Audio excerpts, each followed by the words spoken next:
नमस्कार, आप देख रहे हैं अनुपम न्यूज। आइए रुक करते हैं आज की ताजा तरीन खबरों की तरफ। खबर उत्तर प्रदेश के जनपद मिर्जापुर से गुप्त नवरात्रि के पावन पर्व पर महर्षि वेद विज्ञान विद्यापीठ महर्षि आश्रम विंध्याचल धाम में भव्य दिव्य दुख निवारण सहस्त्र चंडी महायज्ञ का शुभारंभ मंगल कलश यात्रा के साथ हुआ।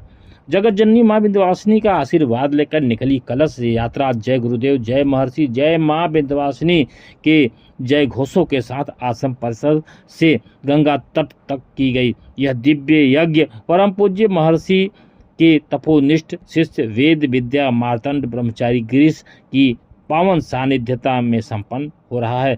आश्रम प्रभारी राजकिशोर शर्मा ने जानकारी देते हुए बताया कि इस विश्व शांति सहस्त्र चंडी महायज्ञ का मूल उद्देश्य विश्व के प्रत्येक नागरिक के जीवन में सुख, शांति, समृद्धि और सौभाग्य की वृद्धि, संपूर्ण विश्व में सौहार्द और परस्पर प्रेम का वातावरण बनाना है। कई देशों में बनी हुई युद्ध की स्थिति का निवारण हो, सकारात्मक ऊर्जा और सतोगुण की वृद्धि हो, यही कामना है। यज्ञ के माध्यम से राम राज्य दुख काहू न ही व्यापा की संकल्पना को साकार कर भूतल पर स्वर्ग का निर्माण और भारत को पुनः विश्व गुरु बनाने का लक्ष्य रखा गया है।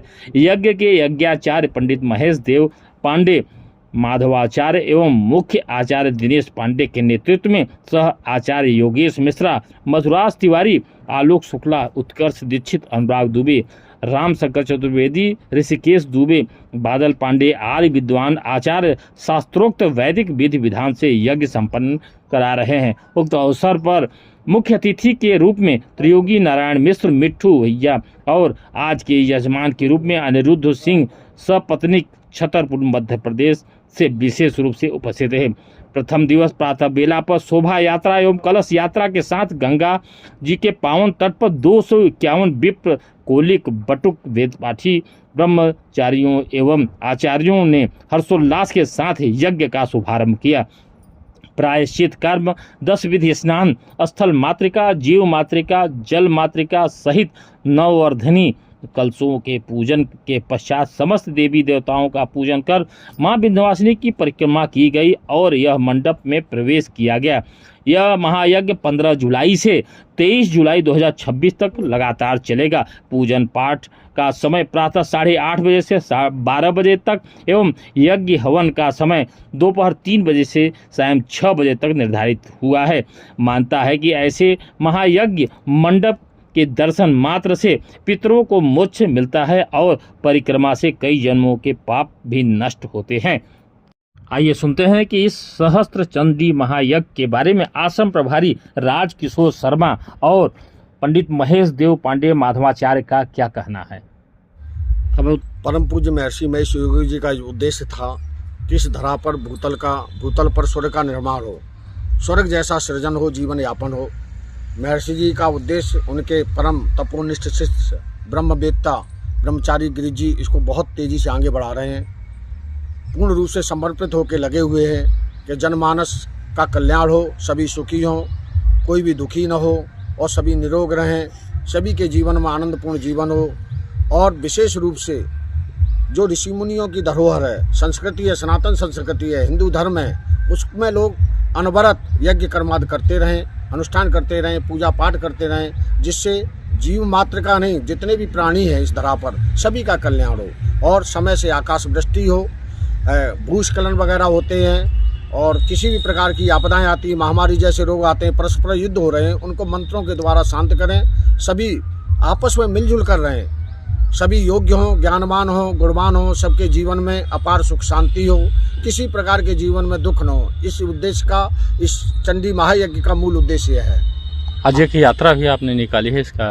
आज प्रथम दिवस में जो होता है प्रायश्चित कर्म होता है, नांदी मुख श्राद्ध होता है, 10 विधि स्नान होता है, गौमूत्र से, घी से, गाय के गोबर से जो और तमाम औषधियों से, सर्वौषधियों से 10 कलशों से स्नान कराया जाता है। हमारे जजमान महोदय ने, विद्वानों ने, आचार्यों ने 10 विधि स्नान करा के देवताओं का आह्वान करके तीर्थों का जल लिया जाता है। तो वहाँ तो पावन पवित्र गंगा है, उसका तीर्थ जल लेके कलशों में आ रहे हैं। शोभा यात्रा निकाली गई है और शोभा यात्रा के माध्यम से सभी जनमानस से भी अनुरोध किया गया है कि आप आएँ और इस यज्ञ को आके यज्ञ में भाग लें, जिससे यज्ञ आपके जीवन को सार्थक और सफल करे।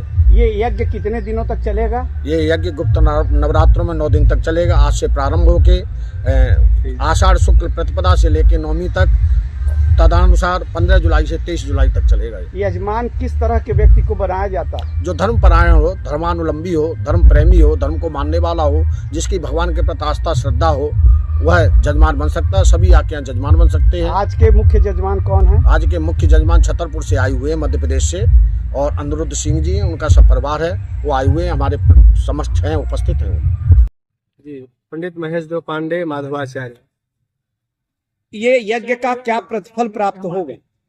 जय महर्षि, जय गुरुदेव, जय श्री राधे, जय श्री राम, जय माता दी। अन्नाद भवन्ति भूतानि पर्जन्यादन्न संभवः, यज्ञात भवत पर्जन्यः यज्ञः कर्म समुद्भव।